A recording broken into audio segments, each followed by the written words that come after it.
Muy bien. Vamos a hablar, me viene muy bien lo que ha comentado la doctora Garza, porque en ese sentido va a ir un poco la charla. Es un poco, hablaremos de una parte más práctica que hay que buscar en la resonancia preoperatoria, cuál es, y esto yo creo que es importante, la vía, qué hay que hacer ante una resonancia preoperatoria, cuáles son todas las fases. Y, muy importante, la evidencia sobre la resonancia preoperatoria. Cuáles son los hechos y las controversias. Y yo creo que esto que voy a contar liga perfectamente con lo que ha dicho la doctora Garza. Bien, sabemos, lo ha dicho ella, que la resonancia es la técnica más sensible para la detección y para la estimación del tamaño tumoral. Esto ya lo dijo la doctora Boetes hace ya unos cuantos años, comparativamente con la mamografía y la ecografía, la estimación del tamaño es claramente muy superior con la resonancia. Las indicaciones aceptadas, la valoración de respuesta, descartar recidiva, pacientes de alto riesgo, pacientes con cáncer de origen desconocido, implantes. Esto está muy bien detallado en el paper que se publicó ya hace unos cuantos años en Neusoma, en el año 2010, y sin embargo allí queda bien claro algo que no ha cambiado, realmente ha cambiado poco en 7 años. Y la estadificación del cáncer de mama sigue siendo un problema, sigue siendo en cuanto a evidencia científica. Y ahora veremos por qué y qué es lo que hay que hacer ante esto. Los hechos son muy claros. Yo creo que aquí no he estado esta mañana al principio, pero supongo que mis compañeros han enviado el mismo mensaje. La técnica es compleja, no es fácil, tiene una curva de aprendizaje relativamente larga. Es muy importante asociar los hallazgos de la resonancia con los de la mamografía, la ecografía y las técnicas intervencionistas. Esto se nota sobre todo en aquellos sitios o áreas donde hay resonanciólogos, no sé cómo se diría, o gente que solo se dedica a la resonancia de cabeza, de neuro, de músculo esquelético, todo en una. Entonces se nota muchísimo, digamos, la exactitud diagnóstica de estos profesionales, porque no comparativamente con un radiólogo de mama propiamente dicho, porque no hay una integración de todos los datos y toda la información. Y esto es muy importante. El radiólogo es el responsable de llegar al punto final con las lesiones adicionales. No vale decir, esto es una lesión multicéntrica, opérenla. No, hay que demostrarlo con histología o al menos hay que facilitar las cosas. Ya veremos que no todas las lesiones adicionales se pueden biopsiar, hay veces que es complejo, pero en cualquier caso uno tiene que ir de la mano del cirujano con la paciente. Y nunca se debe realizar fuera de un contexto multidisciplinar, es decir, las decisiones las toma el comité de mama conjuntamente. Si hay algún problema respecto a la dificultad que entraña un caso, que hay veces que pasa, no, las cosas no son fáciles, hay que hablarlo entre todos. No es el radiólogo el que decide o el cirujano, que es lo que pasaba hasta ahora, que era el cirujano el que tenía la última palabra. Porque si todo lo anterior no se cumple, la técnica es mala para la paciente, no es buena, mejor no realizarla. Esto lo escribí hace años y sigue siendo verdad. En definitiva, hay que hacer una integración multimodal, integrar la información de todas las técnicas.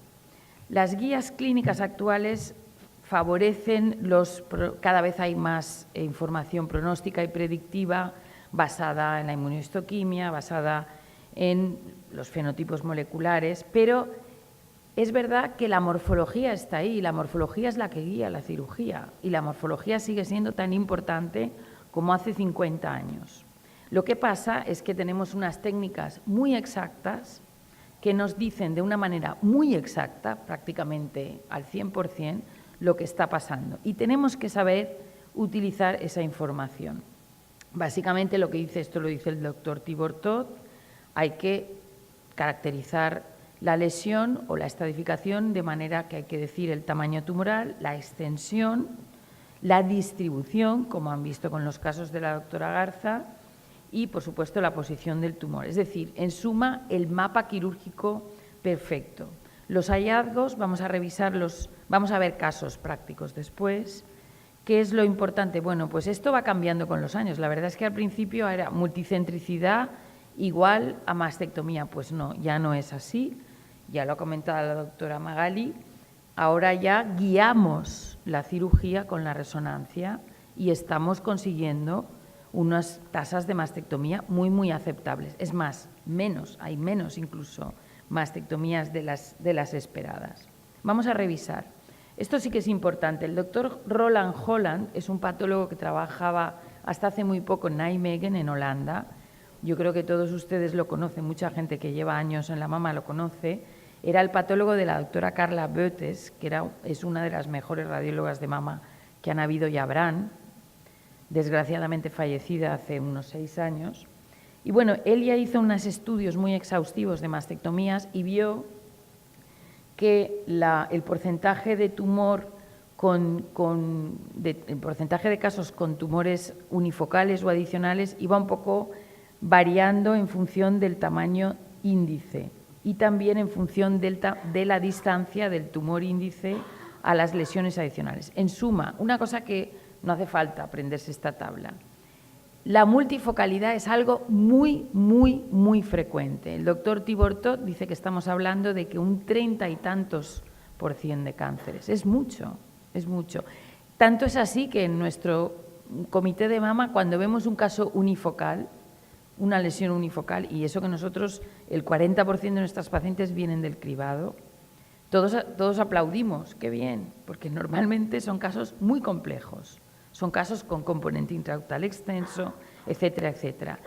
Tienen ustedes en sus manos la mejor técnica que existe hoy por hoy, hands down, como dicen los ingleses o los americanos, pero tienen que saber utilizarla. Ese es el tema. Bien, vamos a hablar un poco de qué cosas hay que ver. Bueno, pues respecto al tamaño yo creo que hay poco que decir. La resonancia es la que mejor define el tamaño tumoral, yo creo que es simplemente esto. Y respecto a la infraestimación del tamaño, siempre la resonancia se infraestimará menos que la mamografía o la ecografía, lo hemos podido ver perfectamente con estos casos tan bonitos que ha enseñado la doctora Magali. Respecto a la multifocalidad, y creo que es la parte más importante, la multifocalidad hay que saber que es muy frecuente, mucho más frecuente de lo que uno se esperaba cuando utilizaba mamografía y ecografía. Hay que hablar de enfermedad multifocal cuando vemos pequeños nódulos alrededor del tumor, o bien el componente intraductal extenso, o bien una forma de multifocalidad también es la extensión al complejo areola-pezón. El concepto más importante es el de componente intraductal extenso. Es cuando más del 25% de las células del carcinoma crecen en el compartimento intraductal. ¿Por qué es importante? Asociándose al infiltrante. ¿Por qué es importante? Porque aumenta las tasas de reintervención y las tasas de recidiva. Es el santo grial del radiólogo. El componente intraductal extenso. Aquí es donde tenemos que hacerlo perfecto. Aquí es donde tenemos la capacidad de mejorar el outcome, el resultado de nuestras pacientes. Si uno ve, esto ya es antiguo, si uno ve las tasas de recidiva o de márgenes positivos y clasifica a estas pacientes según tengan o no tengan, verá que la diferencia entre las que no tienen y las que tienen componente intraductal extenso es abismal. Es decir, es el responsable número 1 de las tasas de reintervención. ¿Cuán buena es la resonancia detectándolo? Bueno, hay de todo aquí. La doctora Van Goethem, que además la conozco, es amiga mía personalmente, ella hizo la tesis sobre esto, es una de las radiólogas que más sabe del tema. Dice que está alrededor de un 68%. Mi experiencia es que somos bastante buenos detectando el componente intraductal extenso, pero también es verdad que hay falsos positivos. Veremos algunos casos, bien en esta charla o en la de correlación radiopatológica, de componente intraductal extenso y cómo manejarlo. Tipos, como hemos comentado, podía ser una captación lineal, podía ser como una especie de corona de pequeños nódulos alrededor del tumor. Esta no nos preocupa, porque si es pequeña la extensión. Pero claro, cuando vemos esto sí que ya nos preocupa un poquito más. O es una captación difusa que no tiene forma multinodular. Puede adoptar muchas formas, después veremos casos.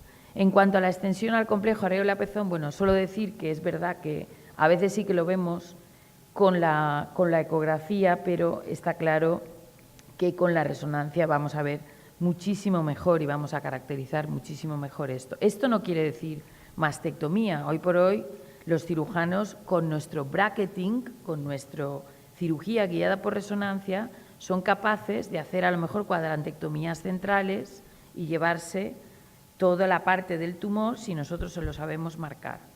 Esto es lo importante. En cuanto a la enfermedad multicéntrica, lo mismo, son papers antiguos, pero siguen diciendo, y nosotros lo sabemos, aquellos de nosotros que trabajamos en esto, sabemos que podemos definir muy bien la multicentricidad, mucho mejor que con mamografía, incluso con la época de la tomosíntesis, porque ya estamos en la tomo, ya llevamos unos cuantos años utilizando la tomosíntesis. Sin embargo, sabemos que el gold estándar aquí sigue siendo la resonancia. Miren este caso es un tumor diagnosticado, infiltrante en el cuadrante interno, y en otro cuadrante hay una lesión BRAF4 adicional que se biopsió. Esto, como estaba diciendo, ¿quiere decir que hay que mastectomizar a esta paciente? No necesariamente. Si uno guía correctamente al cirujano, se pueden hacer resecciones multifocales de una enfermedad. Bueno, la paciente tenía bastante mama, es lo que hay que hacer, sentarse en el comité, comentarlo. Como veremos, es el pathway, la vía de la resonancia magnética preoperatoria. No necesariamente, si nosotros sabemos guiar bien y marcar bien las lesiones, en este caso fue un in situ y fue un infiltrante, y la paciente pudo conservar la mama. Bien, respecto a la enfermedad contralateral, sabemos también que hay un 3-6% de enfermedad contralateral y la resonancia prácticamente la detecta casi todas las lesiones contralaterales. El problema que nos da la enfermedad contralateral es que nos va a dar muchos falsos positivos. Esto, fíjense qué curioso, esto es un estudio que no publiqué, pero que hice en las primeras pacientes, empezamos a hacer resonancia en el año 2002, justo por estas fechas, y analizamos las primeras casi 500 pacientes, y estos son los resultados de las lesiones adicionales, no de los tumores, sino de las lesiones adicionales. Fíjense cómo en la parte multifocal teníamos un montón de malignas, como toca. Es decir, cuanto más lejos se va la lesión adicional del tumor, menos probable es que sea maligna. Cuanto más cerca está del tumor, más probable es maligna, y esto lo confirmamos. Pero, claro, el problema es que las multicéntricas y las contralaterales nos daban muchos quebraderos de cabeza. Esto es la curva de aprendizaje. Años más tarde hice un pequeño análisis de un año, del año 2011, y fíjense cómo hemos disminuido radicalmente el número de falsos positivos. ¿Por qué? Porque hay una curva de aprendizaje, uno aprende, como todo el mundo. Entonces, lo que antes era enfermedad multifocal nos daba más falsos positivos, eso es verdad. Yo lo atribuyo a que yo creo que habíamos aumentado en nuestra resolución espacial, no lo he analizado, pero probablemente es por eso. Sin embargo, aquel tipo de lesiones que son las que realmente van a cambiar la cirugía del paciente, que son las multicéntricas y las contralaterales, las disminuimos radicalmente. Eso es un poco lo que pasa con la contralateral. Les va a dar quebraderos de cabeza y el porcentaje de malignidad es muy, muy, muy bajo. Pero, evidentemente, habrá que hacer algunas biopsias mientras tanto. Respecto a otros signos, bueno, hay la extensión a la piel, a la pared torácica, al músculo, no hay que olvidar, la periferia de alguna manera de la mama también está ahí. Es importante, la extensión a la piel indica una cierta agresividad, puede ser directa, como saben, o O puede ser directa o puede ser con lesiones satélites. ¿Perdón? Ah. La extensión a la pared torácica a veces es un poquito difícil de ver, pero bueno, la resonancia claramente es la reina aquí y al músculo pectoral, cuando hay una cierta retracción. Esto es una enfermedad esto es una información relativamente importante para el cirujano.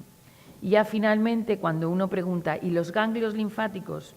Pues la verdad es que el rey sigue siendo la ecografía aquí, eso está claro. Y seguimos basando nuestra estadificación en la ecografía, pero la resonancia nos va a ayudar a diagnosticar aquellas lesiones profundas y a estadificar de una manera mucho más exacta la afectación ganglionar. Es decir, nosotros vamos a ver muchísimo mejor la afectación de las mamarias internas o de ganglios que están mucho más profundos, aunque aquellos que hacen una estadificación mucho más correcta y van a buscar los niveles 3 más profundos, sí que es verdad que con la ecografía los van a ver. Pero de alguna manera la resonancia nos da una visión mucho más global. Y ahora un poco la segunda parte de la charla es cuál es el pathway, cuál es la vía, cómo se hace una resonancia preoperatoria. Bueno, pues principalmente lo primero que hay que hacer es evaluar las lesiones adicionales y una vez hemos evaluado las lesiones adicionales y les hemos dado un diagnóstico histológico, le hemos dado al cirujano un diagnóstico histológico, uno podría pensar, bueno, yo me lavo las manos y ya he terminado.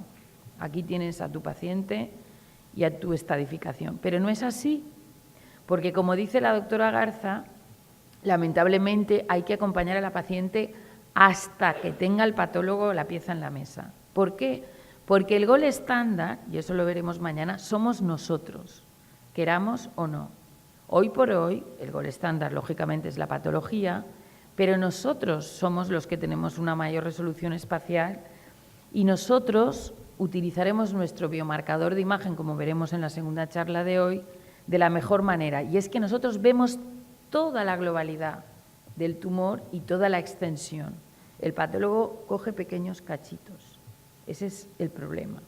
Y esto hay que cambiar la mentalidad de la gente. La segunda parte, cuando ya hemos diagnosticado, es sentarnos con el cirujano y decirle, mira, aquí tienes esta lesión aquí, a 2 centímetros tienes esta otra lesión, ¿qué vamos a hacer? ¿Cómo quieres que te la marque? Yo no utilizo personalmente, no utilizamos hook wires, arpones, pero nosotros utilizamos SNOL y ROL, es una sustancia radioactiva que, como saben, se inyecta. Bien, pero en cualquier caso, se utilice lo que se utilice, hay que hablar con el cirujano. Y hay que, lógicamente, habrá marcajes complejos, como este caso por tomo, y cuando ya sabemos, ya se ha intervenido la paciente, tampoco ha terminado nuestro trabajo, porque aquellas lesiones que haya que comprobar la presencia de microcalcificaciones o clips, porque son marcajes complejos, y todo aquel que hace resonancia hoy por hoy sabe que el marcaje complejo prácticamente es lo normal es lo complejo, lo anormal es un nódulo no palpable de 6 milímetros, eso es lo raro.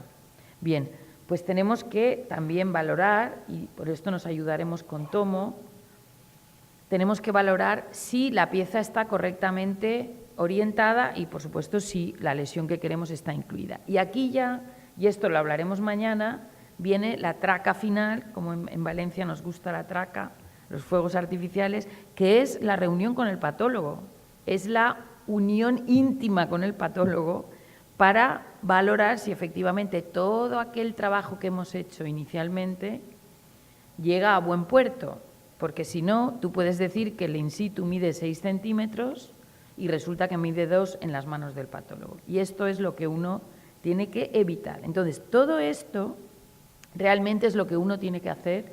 Esta es la vía de la resonancia magnética preoperatoria. La lesión adicional, vamos por partes. Bueno, pues como se sabe, ecografía second look, correlación con mamografía y si no se ve con la ecografía hay que tener biopsia guiada por resonancia, que ya supongo que se ha comentado aquí, hay una charla del doctor Helbig mañana, no es ninguna cosa del otro mundo. Aquí hay un muy buen un metaanálisis muy bueno del doctor Pascal Balzer, donde, bueno, no vamos a leer la tabla, pero se resume diciendo que la detección media de todos los artículos publicados es casi del 60%, es más o menos, yo creo que es mi experiencia, hasta alrededor del 70, 70 y algo por cien. Lesiones masa más fáciles de detectar, eso también lo sabemos. El valor predictivo negativo es muy alto, pero esto no excluye malignidad. Es decir, que si tenemos una gran sospecha de que es una lesión maligna, hay que ir a la biopsia guiada por resonancia. ¿Cuándo? Bueno, pues lo dicho, cuando sigue siendo sospechosa. ¿Y qué hay que hacer? Bueno, pues hay que utilizar vacuum, vacío, y no core, no un 14G, sino de un 10 para abajo. Ojo, no para las lesiones birrastres, que hay gente que se pone a enviarte biopsias guiadas por resonancia y de repente es la locura. Todo cosas que se pueden o seguir o hacer una ecografía. Por supuesto, todo aquello que se vea por ecografía, por ecografía. Y, por supuesto, si hay, no vamos a hablar de esto, el doctor Helbig hablará de ello mañana, si uno sospecha que son cambios hormonales, pues es mejor esperar y repetir cuando sea.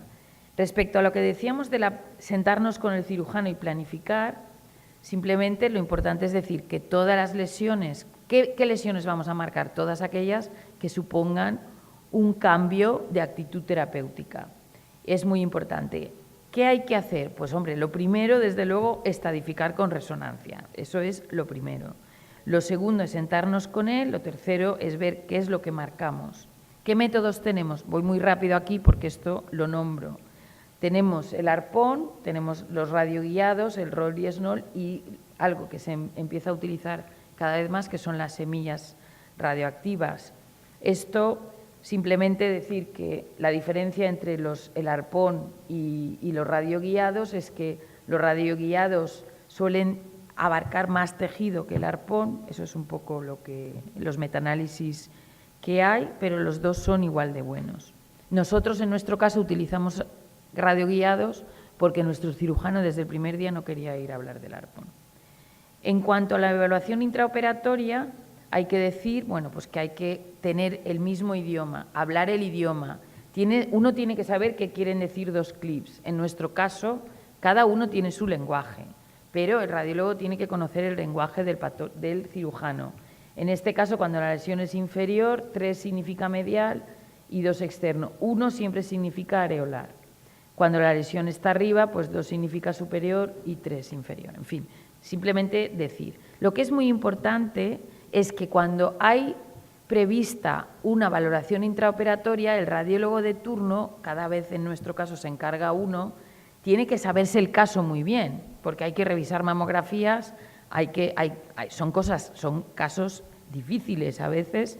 ¿Y qué se veía en la resonancia? ¿Y este clip y esto que marcaba? Porque, lógicamente, no todo el radiólogo, no el mismo radiólogo sigue todo el proceso de hacer la mamo, la eco, la biopsia, la resonancia, el marcaje. Es decir, este caso uno se lo tiene que estudiar bien el día anterior.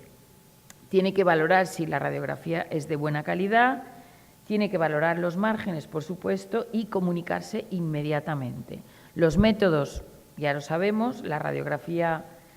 la radiografía puede ser en la intraoperatoria, es decir, en el quirófano hay algunos sistemas, nosotros no la tenemos así. La tomosíntesis, que es la que nosotros utilizamos y cada vez más, y en caso de mamas muy densas, donde no se ve nada con la mamografía, la ecografía ayuda. Respecto a la correlación radiopatológica, hay una charla dedicada a ello y, por lo tanto, pues no simplemente decir que es una parte vital, sin la cual no se cierra el círculo perfecto que empieza la resonancia con su altísima sensibilidad. Nosotros tenemos que ponerle la guinda al pastel sentándonos con el patólogo. ¿Cuándo? Pues en todos estos casos, cuando son casos complejos, in situ extenso, por supuesto, cuando son pacientes post-neoadyuvancia, cuando hay una discordancia entre la radiología y la histología, en fin, cuando el caso no es claramente unifocal. Y esto ya es el final de mi charla, y voy rápida porque me estoy pasando un poquito de tiempo, y creo que es muy importante. Es decir, ¿cuál es la evidencia respecto a la resonancia preoperatoria? Bueno, la resonancia preoperatoria, por ejemplo, en las guías más recientes. En las guías NCCN dicen que no hay datos que demuestren que usar resonancia se acompañe de mejoras en la recidiva o en la supervivencia. Las guías alemanas dicen lo mismo. Las guías canadienses, las de los senólogos dicen que no la recomiendan, los radiólogos sí. Las guías de los European Society de los oncólogos médicos dicen que no se recomienda de rutina. Todo esto nosotros nos quedamos con la boca abierta, evidentemente, porque sabemos el resultado tan impresionante que tenemos cuando se utiliza de una manera como toca, ¿no? Y las guías de Usoma pues también ponen peros, es decir, no en todas las situaciones, como sabemos. Bien, las guías dicen, y este es el gran problema, las guías dicen que hay una relación directa entre la resonancia y las tasas de reintervención, o entre la resonancia y las tasas de recidiva, sin tener en cuenta todas estas cosas que están pasando entre medio. Es decir, si uno revisa toda la evidencia científica que hay publicada, verá que todo esto no queda reflejado en todo lo que se ha publicado. Y como uno bien sabe, si estos factores confounders no se ajustan bien, lógicamente es muy difícil que haya una línea directa entre la resonancia y las tasas de reintervención. Esto es ridículo. Y sin embargo, fíjense, todas las guías clínicas como en un mantra. Es decir, a un ovario o a un recto no le piden que mejore recidivas. Sin embargo, ¿por qué a la mama sí? Es una cosa que yo no entiendo. Y en ese sentido hablo del arte de la estadificación, que es un arte, porque evidentemente es muy complejo y hay muchos factores que van en nuestra contra. ¿Qué es lo que la literatura no dice? Pues no ajusta, hay sesgo de selección, no hay información sobre qué se hace con las lesiones adicionales, cómo se marcan las lesiones adicionales. ¿Se ha sentado usted con el cirujano y ha decidido cómo van a marcar? Por supuesto, una cosa que me sorprendió muchísimo, hay variabilidad quirúrgica de los cirujanos, y eso lo sabemos. Lo mismo que hay variabilidad del radiólogo. Aunque la doctora Garza y yo tengamos la mente en el mismo sentido, porque es verdad que yo retomo un poco lo que ella ha dicho en su charla, pero es verdad que hay variabilidad quirúrgica. Y, por supuesto, y esto lo hablaremos mañana, el gold estándar. Si uno ve, por ejemplo, el papel de Husami, el paper de Husami, dice que es que los resultados quirúrgicos no son buenos con la resonancia. Pero es que, claro, si uno revisa el tipo de población que analiza ella, la única población real es la de este señor, que son 14% in situ, más o menos, 14-20% in situ y un 12 a un 7% lobulillar. El resto de las poblaciones son absolutamente sesgadas, porque nadie tiene un 100% de lobulares, ni nadie tiene un 100% de in situs. La vida real es otra. Ahí empezamos. ¿Por qué es importante? En este estudio sobre pacientes que se estadificaban, está muy interesante porque dice, de casi 2.000 pacientes con cánceres de mama que se estadificaron 245 y se vio un sesgo de inclusión, más jóvenes, tumores más agresivos, lógicamente, y esto tiene que impactar sobre el resultado final. Por ejemplo, tasas de mastectomía, tasas de reintervención, lógicamente. Yo espero poder el año que viene poner aquí con mi paper y demostrarles que en casi 2.000 pacientes que nosotros tenemos, donde no hay sesgo de selección porque es la población, es sanidad universal en España, es la población que viene a nosotros, no hay mayores mastectomías y, por supuesto, mejora las tasas de reintervención. Bien, respecto a la información sobre cómo se manejan las lesiones adicionales o cómo se maneja el marcaje preoperatorio. Si uno va a los papers que hay publicados, ahí hay unos pocos, los que más ruido han hecho, ¿no? Bueno, pues uno ve que Fisher, que fue el principio, aunque el hombre lo hacía muy bien, pero no tenía, en esa época no habían resonancias guiadas, biopsias guiadas por resonancia. Solin, Comis y Monet, por supuesto, no dan ninguna información al respecto. POM, bueno, aquí, por ejemplo, que es más reciente, esta no tiene. Solo la doctora Kuhl, en el paper que ha comentado la doctora Garza, habla de cómo se manejan las lesiones, cómo se biopsian, cómo se marcan, etcétera, etcétera. Es decir, toda esta información está missing. Y sin esta información, la evidencia no es sólida. Espero que hayan captado, creo que han captado la idea. Y esto es lo que más me sorprendió a mí, la variabilidad quirúrgica, que yo la sospechaba, pero fíjense, hace muy poquito que han publicado los criterios de la Sociedad de Cirugía Oncológica y la Sociedad de Radioterapia. Y dicen, cuando es un infiltrante, no tintan el tumor, es decir, que no llegue el tumor al borde de la tinta. Y cuando es un in situ, a menos de 2 milímetros. Y este paper muy interesante dice, vamos a hacer una encuesta y preguntar si efectivamente esto se cumple.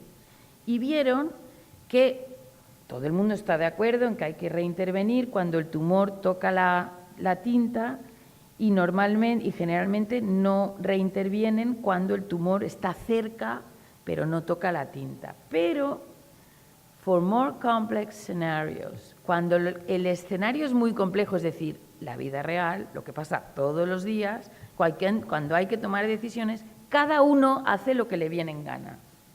Por ejemplo, aquí esto era una pregunta. ¿Usted reinterviene? A esta paciente la reintervendría usted y dicen, en una paciente con CEDIS extenso, con múltiples focos de in situ, extendiéndose a 1 milímetro quiere decir reintervención, según las guías. Usted la reinterviene y te dice casi más de la mitad que nunca, infrecuentemente o algunas veces. Eso aplíquenlo a todas las situaciones. Es decir, hay una variabilidad quirúrgica que no se relata en la literatura y que, lógicamente, influye directamente sobre las tasas de reintervención. Es decir, esto es lo que las guías clínicas dicen, que de la resonancia a la reintervención hay una carretera recta, pero la realidad es que entre medio hay tantos factores confounders que confunden que evidentemente no es correcto que uno pretenda ver tasas de reintervención todavía, pero de recidiva y de supervivencia, y es que ya me parece la pera. En fin. Y para terminar la parte teórica, diré que el efecto de la resonancia sobre la decisión quirúrgica, todos sabemos, confirmo, que es muy variable, que no siempre uniforme y que las justificaciones, not always clear and arbitrary, no están en el papel. Uno no pone en el papel si por qué a esta paciente la reintervino y a la otra no. Y claro, lógicamente las tasas de reintervención del doctor P o el doctor X son radicalmente distintas y no es la resonancia la que ha tenido que ver con eso.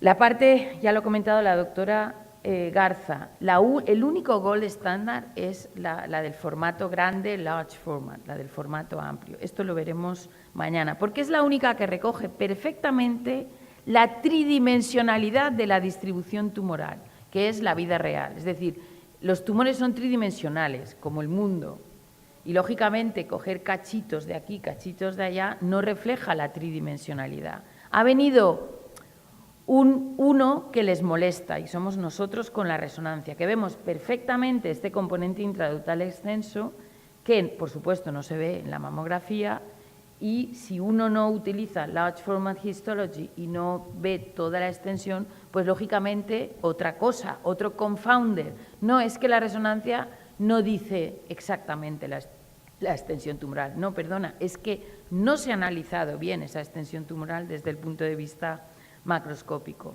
Y termino y empezamos los casos con esta diapositiva que no me atreví a poner en Alemania, porque hace 2 semanas escasas la doctora Kuhl me invitó a dar esta charla un poco para justificar, di esta última parte de la charla más extensa, por qué las guías clínicas no ayudan en la implementación de la resonancia, porque Esto al final no la quise poner para que no se me tiraran encima. Pero en cualquier caso, la historia del Sir Joseph Lister me parece muy interesante. Viene un poco a decir, este hombre era un cirujano británico que, como ustedes saben, inventó la antisepsia o la asepsia. Por aquel entonces, la mortalidad perquirúrgica, pero estamos hablando de un dedo roto, o sea, no grandes catástrofes quirúrgicas. Cualquier herida abierta tenía una mortalidad del 45-50%. Él, cuando se dio cuenta con el ácido carbólico, lo empapaba todo de ácido carbólico, se dio cuenta que esto radicalmente le disminuía las tasas de infección y de mortalidad, por supuesto, pues lo dijo a sus congéneres, los británicos, y ni ellos ni los americanos le hicieron caso. Solo los prusianos, los alemanes y los franceses, que estaban en plena guerra franco-prusiana, vieron el potencial. Bueno, pues a ver si nos pasa con la resonancia preoperatoria lo mismo que con Lister. Estamos hablando de tasas que publica la doctora Morrow de 25-30% de reintervenciones, y resulta que en aquellos sitios donde utilizamos la resonancia y hacemos cirugía guiada por resonancia, tenemos unas tasas de reintervención de un 7%. Y en la charla de mañana veremos un poco más datos. Y con esto ya termino la parte teórica y vamos a ver algunos casos. Yo creo que me queda tiempo, Javier.